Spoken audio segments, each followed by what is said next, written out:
Video rating তো ওই sir কাছে দাও। আরো আছে? গত 29শে ডিসেম্বর মেট্রোপলিটন পুলিশের গাছা থানার একটি অভিযানিক টিম, অফিসার ইনচার্জের নেতৃত্বে একটি অভিযানিক টিম গতকাল রাত 10টা 5 মিনিটে দক্ষিণ খৈলপুর পূর্বপাড়া শাকিনস্থ বগাটেক এলাকায় একটি বাসা থেকে একজন ব্যক্তি সহ 2টি অস্ত্র, 4টি ম্যাগাজিন এবং 24 রাউন্ড গুলি উদ্ধার করেছে।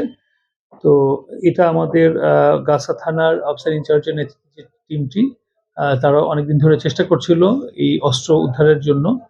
তো আমরা রাতে আমরা খবর সংবাদ পাই অস্ত্রের ব্যাপারে। তো এখানে স্থানীয় জনগণের সহযোগিতায়, তাদের উপস্থিতিতে আমরা একটা প্রপার জব্দ তালিকা করে এই অস্ত্র উদ্ধার সমাপ্ত করি। আপনারা জানেন যে ব্যক্তি আটক হয়েছে, এই ব্যক্তি ইতিপূর্বে 2টো মামলার আসামি আমরা এখন পর্যন্ত জানতে পেরেছি। শিয়া বাটার ও ভিটামিনে সমৃদ্ধ লিলি বিউটি সোপ, তারুণ্যময় উজ্জ্বল ত্বকের জন্য। রিমার্ক একটা হলো ঢাকা মেট্রোপলিটন পুলিশের হাতিরঝিল থানার মামলা, একটা মাদকের মামলা এবং তার বিরুদ্ধে রয়েছে। এছাড়া ঢাকা মেট্রোপলিটন পুলিশের শাহজাহানপুর থানার একটি অস্ত্র আইনে একটি মামলা রয়েছে। আমরা আপাতত এই 2টো মামলা সম্পর্কে তার তথ্য পেয়েছি। সে বর্তমানে একজন কসাই হিসেবে তার জীবিকা নির্বাহ করে থাকে।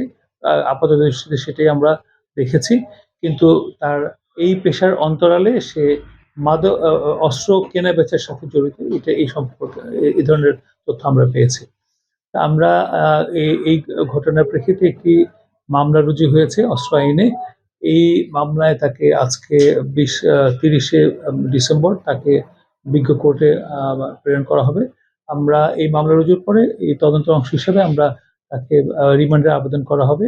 আমরা মনে করি যে এই ব্যক্তিকে পুলিশ জিজ্ঞাসাবাদের সুযোগ পাওয়া গেলে আমরা ব্যাপক জিজ্ঞাসাবাদের মাধ্যমে তার কাছ থেকে আরো এই অস্ত্রের সাথে কারা জড়িত, কোথা থেকে এটা এসেছে, কোথায় গন্তব্য, এই বিষয়গুলো আমরা আরো পরিষ্কারভাবে বের করতে সক্ষম হবো আমরা মনে করি।